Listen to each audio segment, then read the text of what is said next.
The clock struck midnight when Sarah's trembling hand reached for the heavy door. Her left eye was swollen shut, her lip split and bleeding. Behind her, hiding in the shadows of the parking lot, were Emma and Jake, her 6-year-old daughter and 4-year-old son. They clutched their stuffed animals, eyes wide with fear that no child should ever know. The Iron Wolves Motorcycle Club had a reputation in this small Arizona town. People crossed the street when members walked by. Parents warned their children to stay away. The police watched them constantly, waiting for a reason to shut them down. But Sarah had exhausted every other option. The shelter was full. Her family had disowned her years ago, and her ex-husband, Marcus, knew where all her friends lived. She had seen the bikers around town, rough men with scarred knuckles and hard eyes. But she had also seen something else. Last month, she watched 2 of them help an elderly woman change a tire in the grocery store parking lot. They refused payment, just tipped their heads and rode off. It was a small thing, but it was all she had to hold on to now. The door was solid metal with peeling paint. Music thumped from inside. Classic rock laughter, the clink of bottles. Sarah raised her fist and knocked, then knocked again, harder. The music stopped. Heavy footsteps approached. She considered running, grabbing the kids, and disappearing into the night. But where would they go? The door swung open. A massive man filled the frame. 6'4", easily 250 pounds of muscle, covered in tattoos. His beard was thick and dark, his eyes suspicious. He looked at Sarah's battered face, then past her to where the children huddled in darkness. His expression shifted immediately. "Jesus Christ," he said quietly. "Get inside, now." Sarah hesitated only a moment before gathering Emma and Jake. The big man stepped aside, revealing a dimly lit clubhouse. Motorcycles lined one wall, their chrome catching the yellow light from bare bulbs overhead. A pool table dominated the center. Half a dozen men turned to stare, all wearing leather vests with the Iron Wolves patch. A snarling wolf's head over crossed pistons. The man who opened the door was called Hammer. At 45, he was the club's sergeant-at-arms, responsible for security and protection. He had seen plenty of trouble walk through that door over the years, but something about this woman and her terrified children hit different. He gestured to a worn leather couch against the wall. "Sit," he said, not unkindly. "Kids, you hungry?" Emma and Jake nodded silently. Hammer called across the room. "Diesel, get some food going, whatever we got that's kid-friendly." A lean, tattooed man with a shaved head nodded and disappeared through a doorway. The club president, a grizzled man in his 50s known as Reaper, approached slowly. He had been riding for 30 years, leading the Iron Wolves for 15. He knew how to read people. It had kept him alive this long. The woman on their couch was running from something bad, real bad. "Name's Reaper," he said, sitting on the coffee table across from her. "What happened?" Sarah's voice shook as she spoke. "My ex-husband, Marcus Trent. He got out of prison 3 days ago. He swore he'd kill me if I ever left him. I got a restraining order, but..." She laughed bitterly. "That's just paper." Reaper's jaw tightened. "He'd do that to your face?" Sarah nodded. "Tonight. Broke into my apartment. I got the kids and ran. I've been driving around for hours. I don't know where to go." One of the younger members, a man called Wrench, stood up angrily. "We should find this piece of..." Reaper held up a hand, silencing him. "What did the cops say?" Sarah's shoulders slumped. "I called them after he broke in. They said they'd send someone by in the morning to take a report. Morning." Her voice broke. "He could have killed us by morning." The bikers exchanged dark looks. They all knew how this worked. Restraining orders meant nothing to men like Marcus Trent. The system failed women like Sarah every single day. But the Iron Wolves had a different code. In their world, you protected those who couldn't protect themselves, especially women and children. Diesel returned with peanut butter sandwiches, apple slices, and juice boxes. Emma and Jake ate hungrily. They had not eaten since lunch. Sarah watched them, tears streaming down her bruised face. How had her life come to this? Running to outlaws for protection because society's safeguards had failed. "Tell us everything," Reaper said. "From the beginning." Sarah took a shaky breath and began. She had met Marcus 8 years ago. He was charming at first, attentive, but after Emma was born, he changed. The first time he hit her, he cried and apologized, promised it would never happen again. But it did, again and again. She left him after he broke her arm, filed for divorce, got the restraining order. He was arrested for violating it and sentenced to 18 months. She thought she was finally safe. But prison had only made Marcus angrier. He had sent letters from inside, graphic, terrifying threats about what he would do when he got out. "He has friends," Sarah continued quietly. "Some of them followed me from the apartment tonight. I lost them on the highway." Reaper stood and addressed the room. "Lock it down. Nobody in or out without clearance. Prospect, watch the front. Chains, take the back door. Hammer, make some calls." The bikers moved with military efficiency. These men might not wear uniforms, but they understood tactics, loyalty, and protection. Within minutes, the clubhouse was secured. Hammer returned from making phone calls. "Got eyes on Marcus Trent's known locations. He's driving a black pickup. Got at least 2 guys with him. They're searching." Reaper nodded. "Good. Let them search. They won't find her here." He turned to Sarah. "You and the kids can stay tonight. Tomorrow we figure out something more permanent." Sarah could not believe what she was hearing. These strangers, these men society branded as criminals, were offering protection without asking for anything in return. "Why are you helping me?" she asked. Hammer answered, his voice rough. "I got a sister. Her ex put her in the hospital. She didn't survive." The room went silent. "So yeah, we're helping you." The other men nodded. Several had similar stories. Mothers, sisters, friends beaten by cowards who called themselves men. They had all seen what happened when the system failed. They had all sworn that when they had the power to intervene, they would. This was that moment. Emma tugged on Sarah's sleeve. "Mommy, I'm tired." Sarah looked around helplessly. Reaper stood. "Follow me." He led them to a small room off the main clubhouse. It was simple. A bed, a dresser, a window with heavy curtains. "It's not much, but it's clean. Door locks from inside. You'll be safe here." Sarah's voice was barely a whisper. "Thank you." Reaper's expression softened slightly. "Get some rest. Tomorrow we make a plan." Sarah lay awake most of the night, listening to the unfamiliar sounds around her. Heavy boots on concrete, the rumble of motorcycle engines as members came and went, low voices discussing strategy. Emma and Jake slept curled against her, finally peaceful for the first time in days. She stared at the ceiling and wondered what tomorrow would bring. Outside the room, the Iron Wolves held council. Reaper laid out the situation.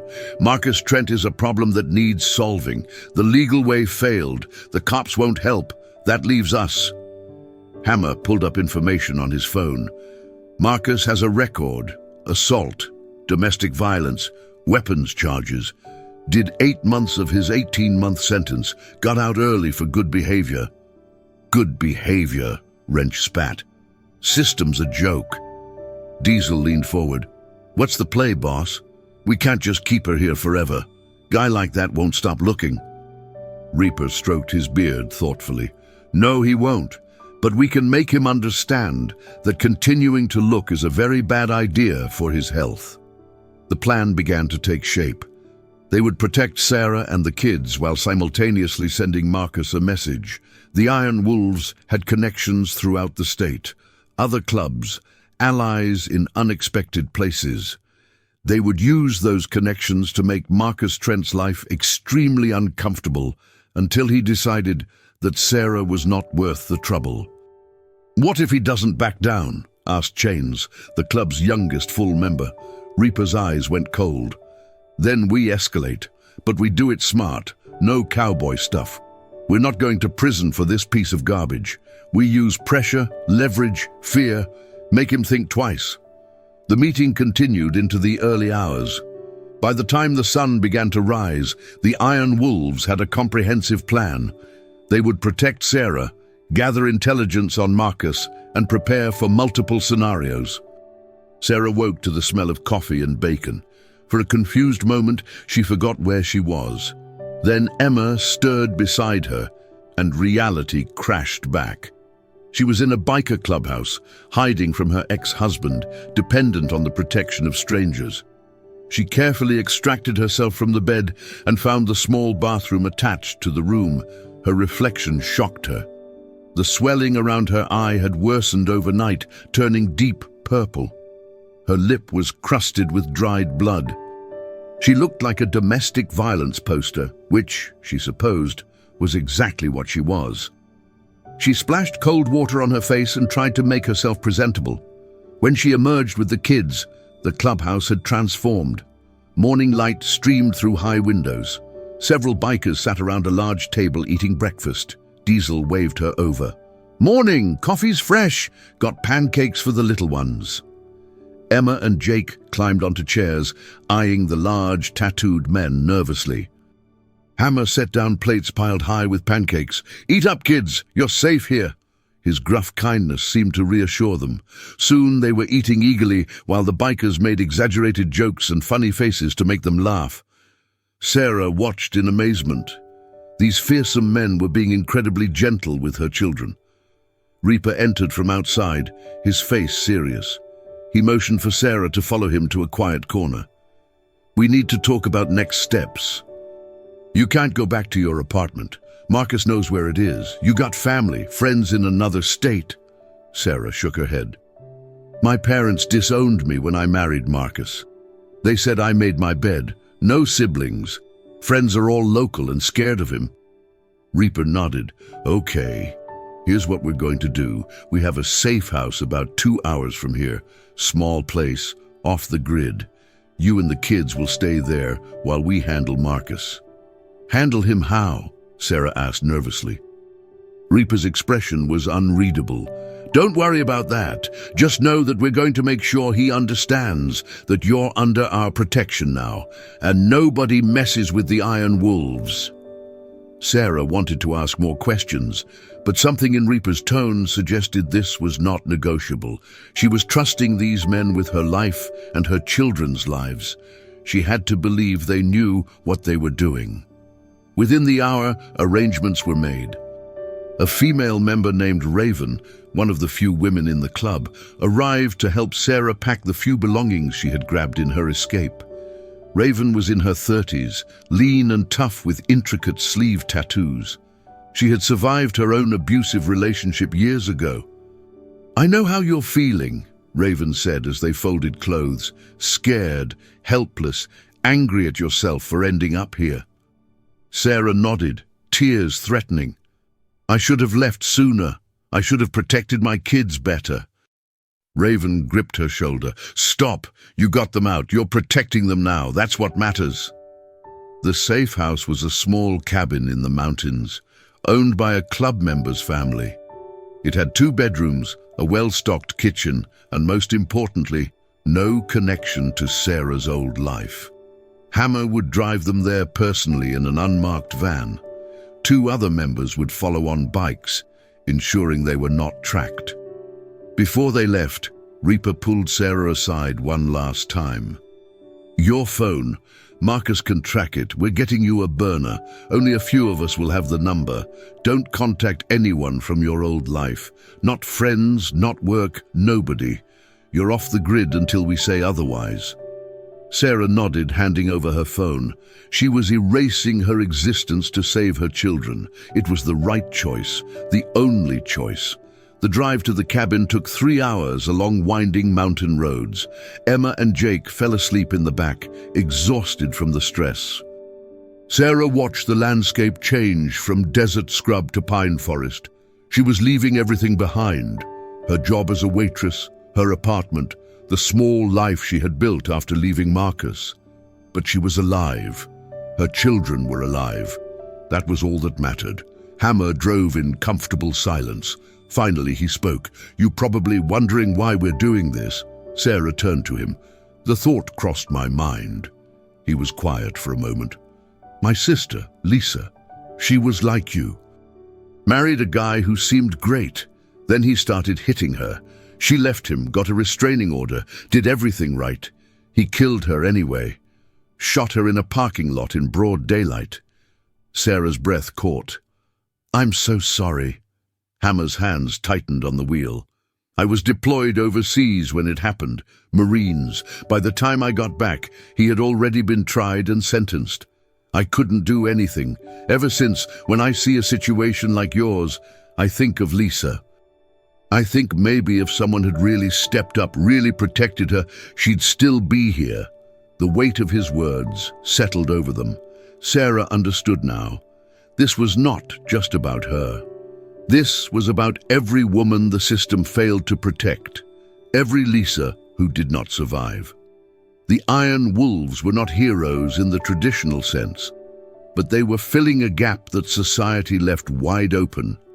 The cabin appeared through the trees, small, wooden, surrounded by towering pines.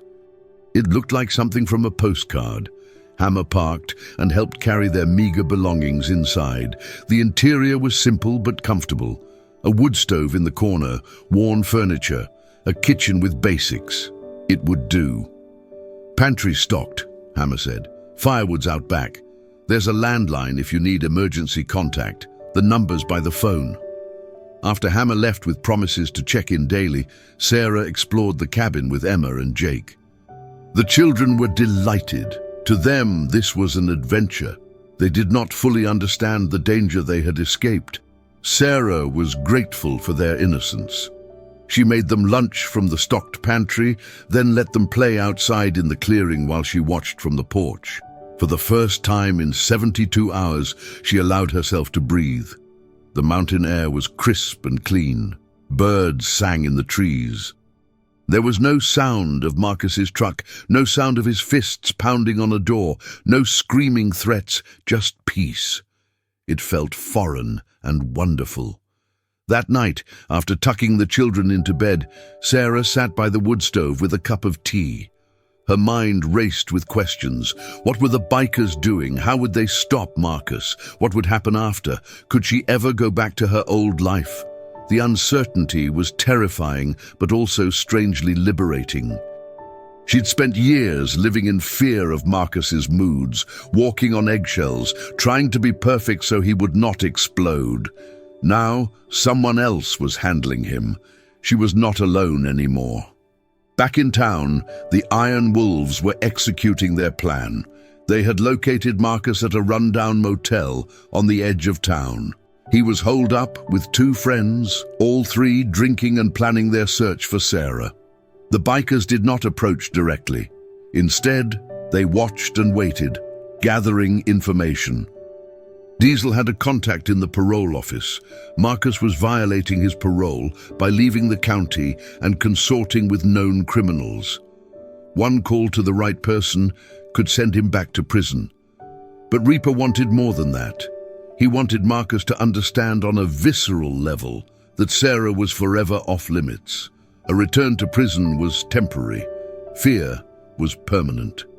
On the second night, as Marcus and his friends left a bar, they found their truck surrounded by motorcycles. 15 Iron Wolves members stood in a loose circle, arms crossed, faces hard. Marcus stopped dead, his beer courage evaporating. He recognized the situation immediately. He was outnumbered and outmatched. Reaper stepped forward. "Marcus Trent, we need to talk." Marcus tried to bluster. "I don't know you. Get out of my way." Reaper did not move. "You've been looking for someone. Sarah and her kids. You need to stop." Marcus's face darkened with anger. "That's my wife.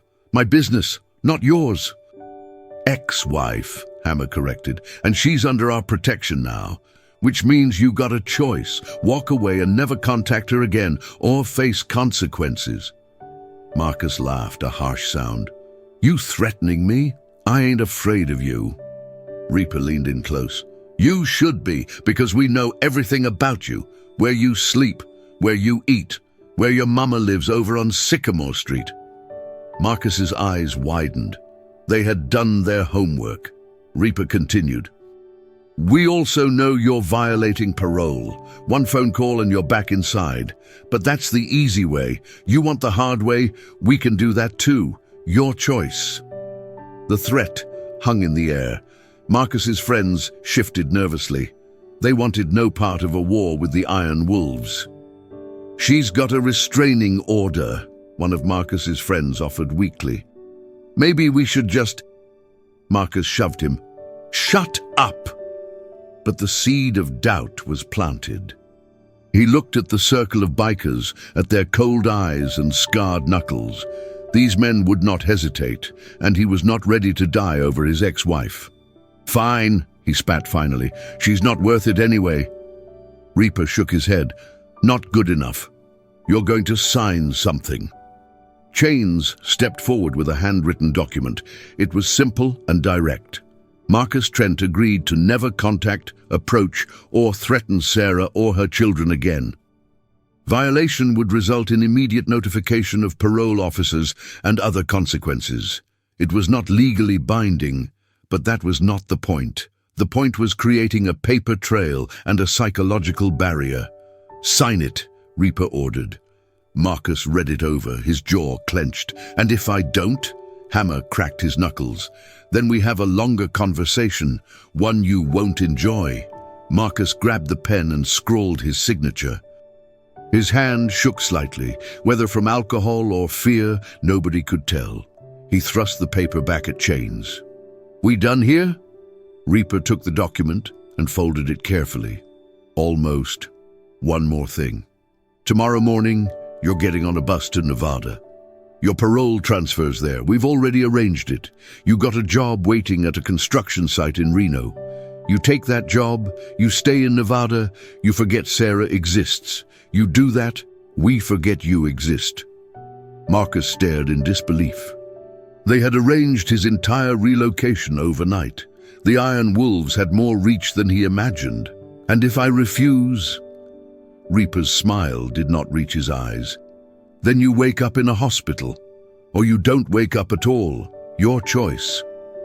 The finality in his voice left no room for argument. The next morning, Hammer personally escorted Marcus to the bus station. He watched as Marcus boarded the Greyhound to Reno, his few belongings in a duffel bag. His two friends had already abandoned him, unwilling to face the biker's wrath. As the bus pulled away, Hammer made a phone call to a contact in Nevada, another MC that owed the Iron Wolves a favor. They would keep an eye on Marcus, make sure he stayed put. 3 days after arriving at the cabin, Sarah received a call on the landline. It was Reaper. It's handled. Marcus is gone. He signed an agreement and relocated to Nevada. He won't be bothering you anymore. Sarah's knees nearly gave out with relief. Are you sure?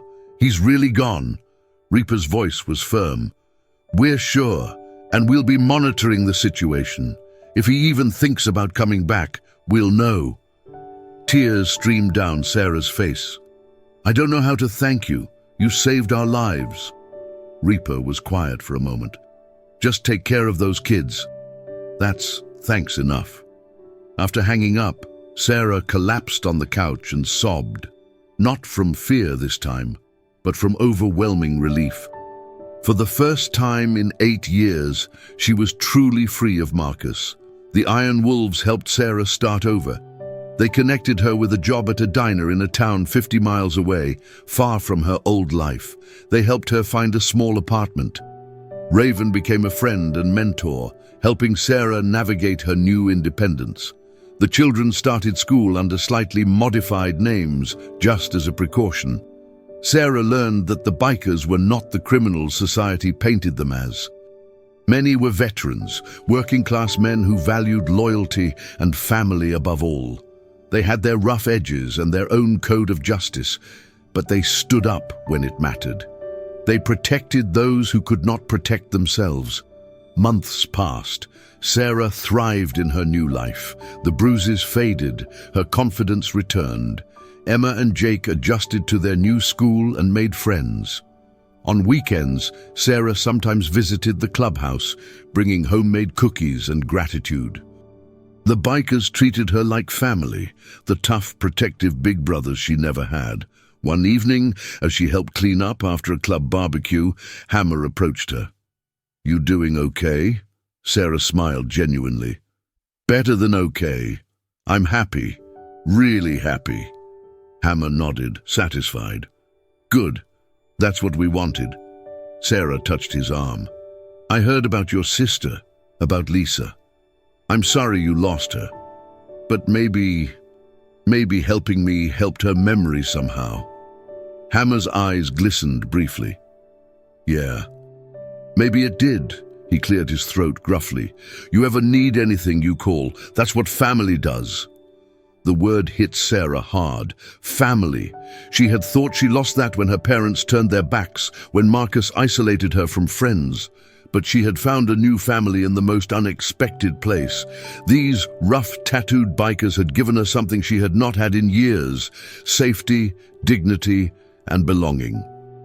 A year after that desperate midnight knock, Sarah stood in her small apartment, watching Emma and Jake do homework at the kitchen table.